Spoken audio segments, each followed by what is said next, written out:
So one thing that we've had in place for a number of years is a tech team. So we have paid positions at every building. We call it our WO Tech team. And it's about 30 teachers across the district that are kind of the early adopters in their buildings.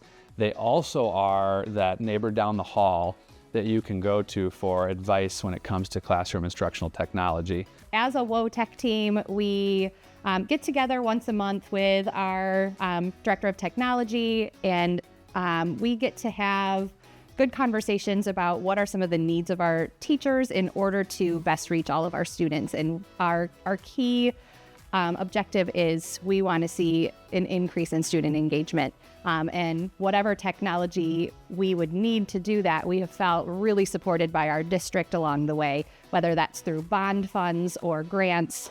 We are always encouraged to think outside of the box.